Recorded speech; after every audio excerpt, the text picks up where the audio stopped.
안녕하세요. 디지털 페인팅 수업 4강에 오신 걸 환영합니다. 오늘은 지난주에 이어서 투시 시점을 활용한 텍스트에 대해 공부할 예정입니다. 1교시에는 먼저 텍스트 툴 사용법을 설명해 드릴게요. 자, 그러면은 먼저 프로크리에이트 앱을 엽니다. 열고 캔버스를 하나 열게요. 제일 먼저 왼쪽 상단 메뉴바를 살펴보시고 동작에서 추가, 텍스트 추가 메뉴를 누릅니다. 그러면 이렇게 텍스트 창이 활성화되는데요. 텍스트 창이 하나 열린 걸 볼게요. 레이어를 누르시면 이렇게 텍스트 창이 추가되어 있는 걸 볼 수 있습니다. 이 텍스트 창을 선택한 상태에서 텍스트 글씨를 누르시면 텍스트를 편집할 수 있는 모드가 됩니다. 여기서 이렇게 더블 클릭하시면 텍스트가 전체 선택되기도 하고, 한 번만 클릭하시면 텍스트의 일부를 중간에 커서를 넣을 수 있게 돼요. 자, 그러면 텍스트로 돌아와서 텍스트의 세부 기능에 대해서 설명해 드리겠습니다. 먼저 텍스트 창에서 텍스트라는 글씨를 활성화시켰죠. 그래서 텍스트를 클릭하시고 글씨를 원하는 문구를 하나 써볼게요. 영어로 be 엔터 치시고 happy라는 말을 써볼게요. 텍스트 창이 활성화되어 있는데 이 텍스트를 편집하는 게 더블 클릭을 하시면 이렇게 텍스트 세부 기능 창이 뜨거든요. 세부 기능 창에 대해서 설명해 드릴게요. 이따가 세부 기능 화면은 스크린샷으로 제가 첨부해서 뒤에 붙여 드릴게요. 먼저 이 창은 폰트들을 고르는 창이에요. 누르시면은 아이패드에 깔려있는 폰트들이 이렇게 볼 수 있어요. 이 창을 이용해서 폰트를 변형을 시킬 수 있는데요. 폰트를 더블 클릭하시거나 전체 선택하셔서 일부나 원하는 문구들을 선택한 상태에서 창을 누르시고 폰트를 바꾸시면 돼요. 이런 식으로 다양한 폰트를 바꿀 수 있어요.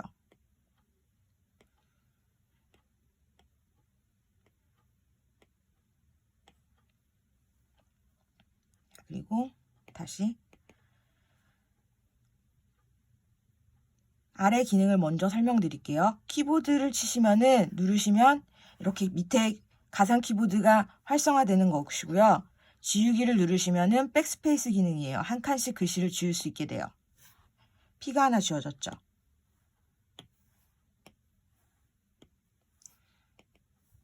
잘라내기를 하시면은 선택을 한 부분을 자르실 수가 있어요. 복사하기라면 선택했던 부분을 복사할 수 있는 거고요. 그다음에 붙여넣기를 하면 잘라낸 부분이나 방금 전에 복사했던 부분을 붙여넣을 수 있어요. 붙여넣기를 해볼게요. 자, 이렇게 선택된 데가 붙여넣기를 한 번 더 하면 계속 붙는 거예요.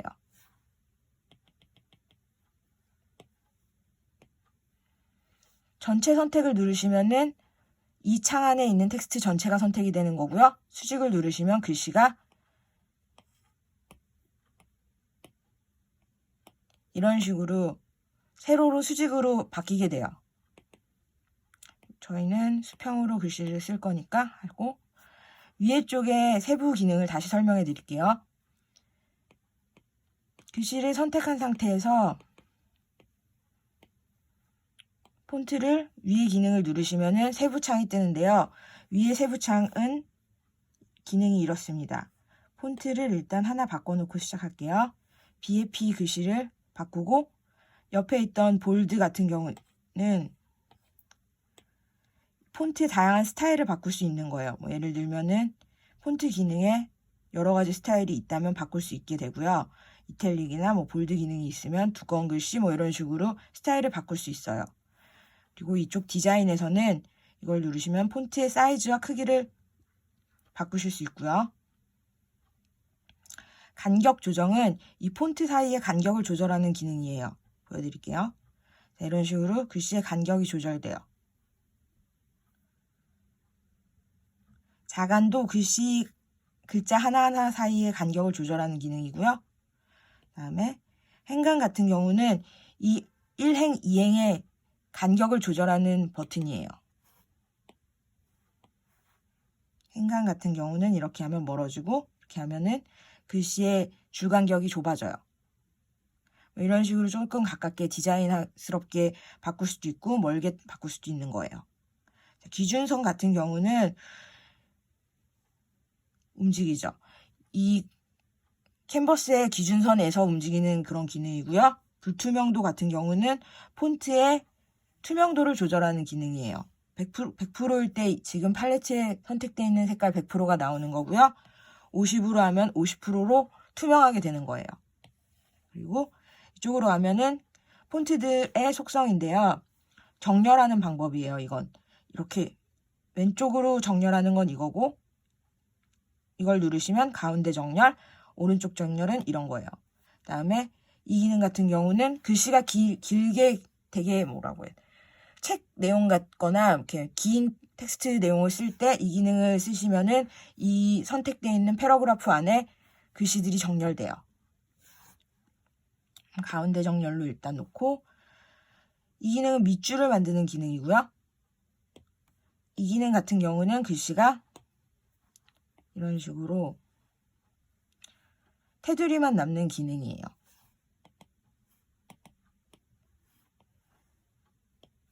이거는 수직으로 바꾸는 기능, 아까 밖에서 썼던 기능이랑 같은 거고요. 이 기능은 글씨를 대문자로 바꾸는 기능이에요. 이 버튼을 키시면 모든 글씨가 대문자가 되고 끄시면 소문자로 바뀌어요. 그래서 뭐 키보드에서 그냥 글씨를 쓰시고 다 대문자로 바꾸시고 싶을 때 이 기능을 쓰시면 돼요. 대문자로 일단 바꿀게요. 자, 그러면 이렇게 해서 선택툴로 원하는 위치에다 옮기고 선택툴을 한 상태에서도 글씨를 키우거나 조절할 수 있어요. 하지만 줄간격 같은 거를 조절하고 싶을 때는 선택을 끄시고 텍스트를 클릭하시면 돼요. 상태에서 이렇게 가셔서 글씨를 조절하시거나 글씨를 선택하셔서 글씨 크기를 조절하거나 그다음에 행간을 조절해서 적당히 원하는 위치에 놓으시면 돼요.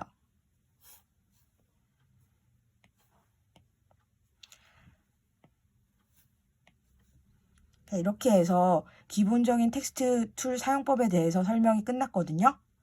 근데 이렇게 글씨를 쓰게 되면은 글씨가 2D 평면에 있는 그냥 평범한 글씨가 되잖아요. 저희가 지난 시간에 봤던 포스터나 이미지상에 있던 글씨들은 투시가 들어가 있거나 두께감이 있거나 여러 가지 다양한 글씨체였죠. 그런 글씨로 바꾸기 위한 방법을 설명해 드릴게요. 지금까지 텍스트 툴에 대해서 설명해 드렸고요. 이제부터는 작업되어 있는 텍스트나 이미지를 변형시키는 변형 툴에 대해서 설명해 드릴게요. 변형 툴은 지금 이 메뉴인데요. 이걸 누르시게 되면 이렇게 변형 툴의 세부 창이 활성화돼요. 먼저 세부 창에 대해서 설명해 드릴게요. 자유 형태 같은 경우는 선택되어 있는 이 물체가 이미지가 위아래나 크기 상관없이 자유롭게 변형시킬 수 있는 툴이에요. 어떤 건지 아시겠죠?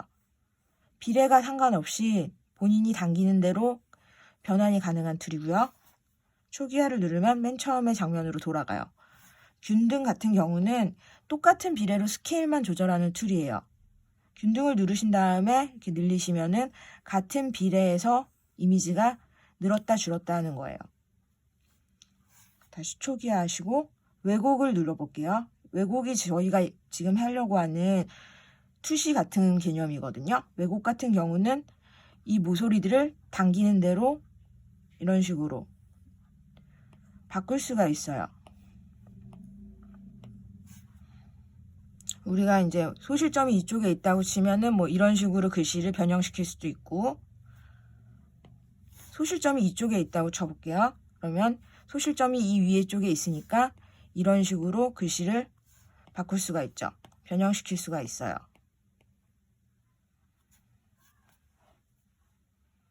다시 초기화를 시켜서 뒤트기 같은 경우는 눌러볼게요. 이런 식으로 9개의 칸이 생겨가지고 이런 식으로 엠보싱이나 입체감 있게 글씨를 바꿀 수가 있어요. 이미지들을.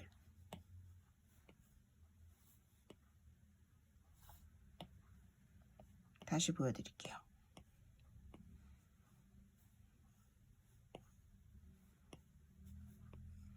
이렇게 글씨가 뭐 깃발에 써 있다고, 깃발을 그려놓고 그 안에 글씨가 써 있다고, 써 있는 그림을 그린다고 치면은 이런 식으로 글씨 모양을 깃발 모양에 맞춰서 변형시킬 수 있는 툴이에요.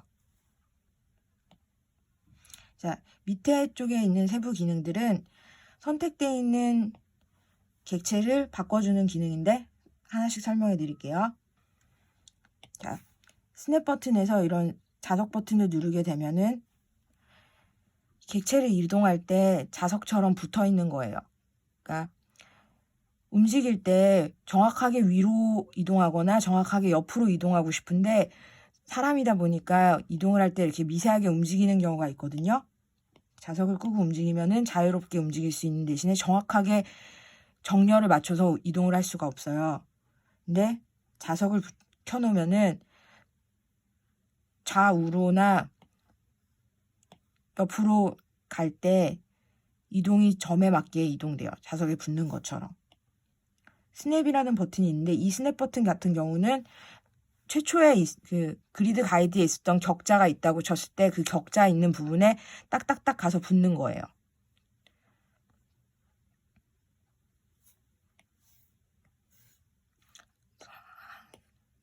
예를 들어서 보여드릴게요. 똑같은 글씨를 두 개로 하나 더 복사해서 놨어요. 이 중에 하나를 편집하겠습니다. 지금 자석이랑 스냅이 켜져 있는 상태고 이동을 시켜볼게요. 이동을 시키면은 이렇게 똑같은 위치로 정렬을 움직일 때 용이한 툴이거든요. 이 툴이 꺼져 있는 경우에는 이동을 할 때 줄을 맞추기가 눈으로 맞추는 거지 정확하게 맞추기가 어렵거든요. 그 점을 보완한 툴이 그 점을 쉽게 해주는 툴이 자석과 스냅 툴이에요.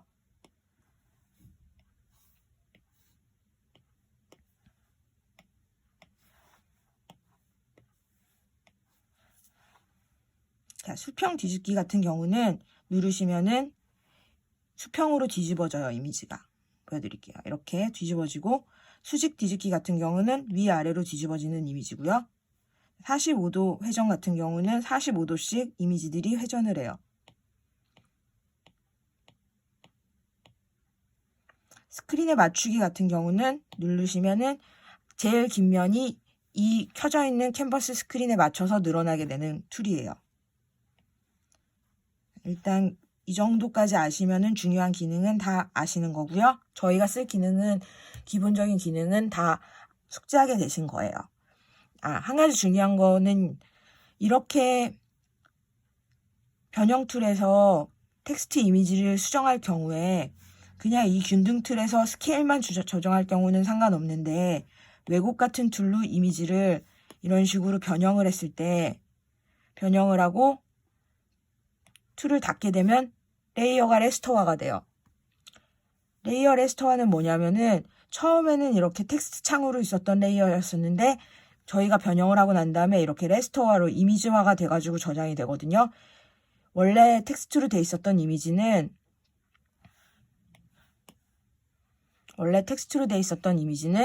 텍스트 창을 선택하신 다음에 이미지를 클릭하시면 글씨들을 수정할 수 있었죠. 마음대로 글씨를 썼다 지웠다 하고 문구를 바꿀 수가 있었는데 이런 식으로 변형을 한 이후에 레스토어가 돼버린 이미지는 더 이상은 텍스트 이미지가 아니라 이미지로 인식이 되기 때문에 변환이 돼서 글씨를 수정할 수가 없어요. 그 부분을 까먹지 마시고 작업할 때 염두에 두셔야 되는 거예요. 그래서 왜냐하면은 글씨를 나중에 수정하거나 할 때 변환을 해버리고 난 다음엔 이미지니까 글씨 내용을 수정할 수가 없잖아요. 그래서 저 같은 경우에는 항상 글씨 작업을 할 때는 혹시 나중에 문구를 바꾸거나 할 수도 있기 때문에 글씨창을 하나 놔두고서 원하는 문구를 작업을 해놓고 원하는 폰트로 그 다음에 이거를 복사해서 하나 더 띄워놓고 원본 글씨창은 꺼놓은 상태에서 복사해놓은 창을 가지고서 변환을 하는 작업을 하곤 해요. 여러분도 그런 식으로 레이어를 관리하셔가지고 작업을 하시면은 좀 더 작업할 때 미스율이나 뭐 이렇게 작업 속도나 이런 거를 빠르게 하실 수 있을 거예요. 자, 여기까지 변환하는 방법 변형 툴에 대해서 알아보았습니다. 감사합니다. 자, 그러면은 지금까지 배운 텍스트와 변형 툴을 이용해서 간단하게 투시가 들어간 글씨를 만들어 보여드릴게요. 먼저 추가해서 레퍼런스 창을 여시고 추가해서 캔버스에 레퍼런스 창을 여시고 레퍼런스 이미지를 하나 가져올게요. 이미지를 누르시면 가져올 수 있죠. 이미지 불러오기에서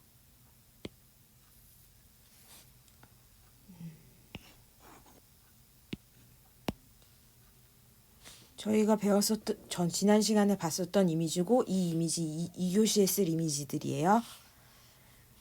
이런 이미지를 투시를 넣는 걸 보여드릴게요.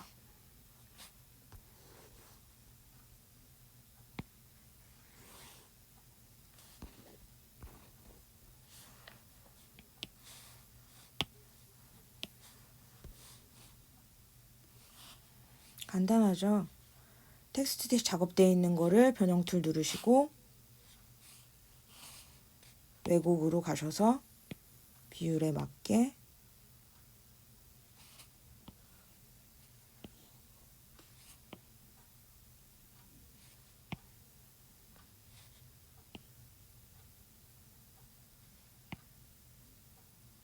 눕히시면 되고요. 레이어를 하나 더 열고 분할해서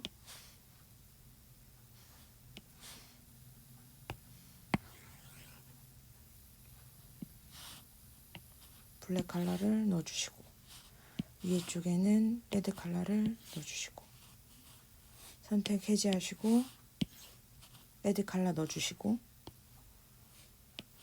글씨가 옆에 있는 레퍼런스에 비해서 너무 누워있죠? 다시 붙여볼게요. 변형을 했으니까 텍스트가 아니라 이미지가 됐죠? 이미지 원하는 레이어를 클릭하시고 변형해서 왜곡으로 조정하시면 돼요.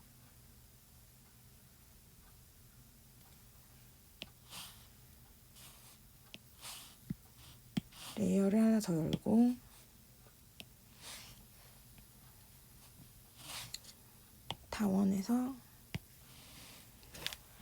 타원을 선택하고서 이렇게 타원인데 누르시면 정원으로 바뀌거든요. 바꿔서 하얀색을 부을게요.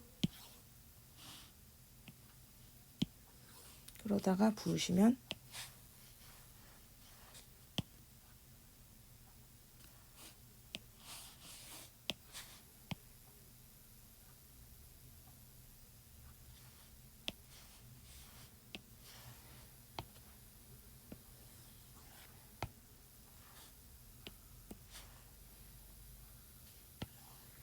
직사각형으로 반원을 자를게요.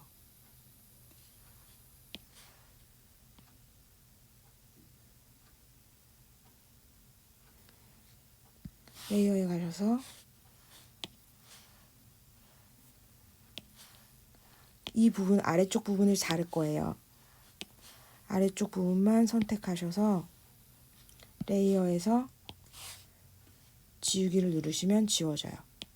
자, 그리고 그럼 반원이 됐죠? 이 반원을 지평선에 맞춰서 이동해서 정렬해 주시면 돼요.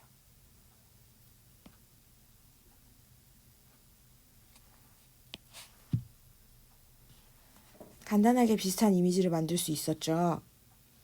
다른 변형 툴을 사용하는 방법도 보여드릴게요. 예를 들어서 여기 깃발을 하나 그려볼게요.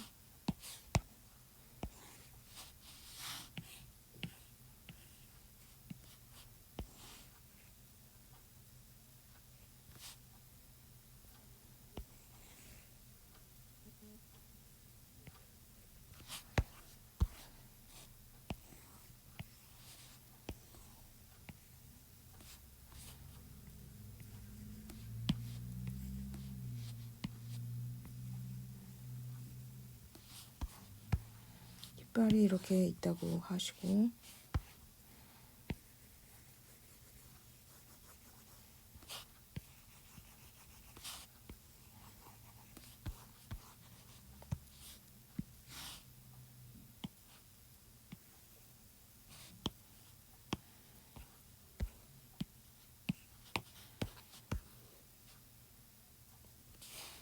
이 이미지는 전체 창으로 바꿔 놓을게요.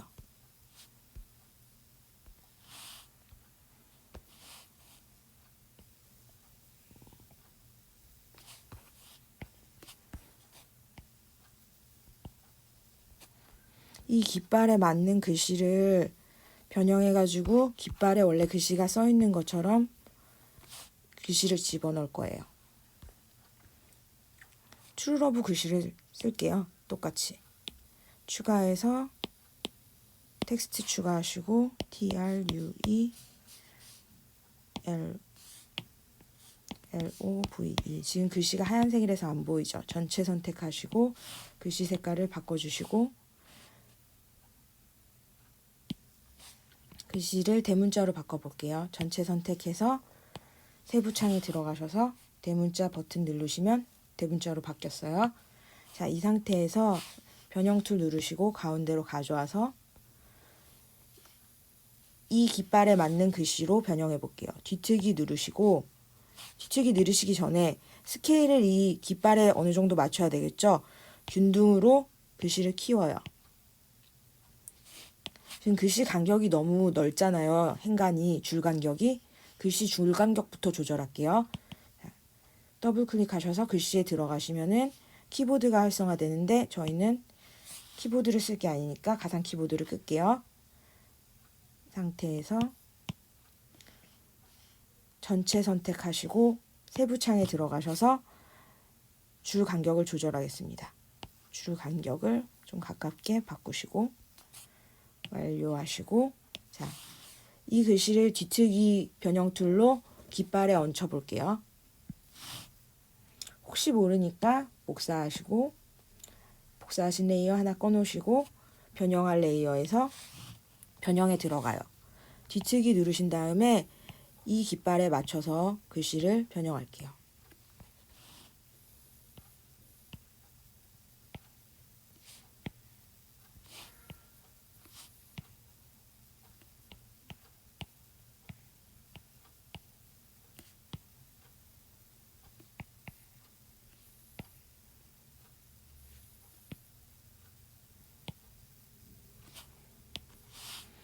줄여서 볼게요. 자, 그러면은 지금 작업한 것처럼 어느 정도 글씨가 깃발에 들어간 느낌으로 변형할 수가 있죠. 조금 더 시간을 들여서 작업을 하면은 좀 더 정확한 이미지로 작업할 수가 있을 거예요. 간단하게 지금 설명드린 툴을 가지고서 배운 내용을 보여드렸습니다. 자, 그럼 텍스트 툴 설명 스크린샷 첨부하면서 1교시 수업 마칩니다. 수고하셨습니다.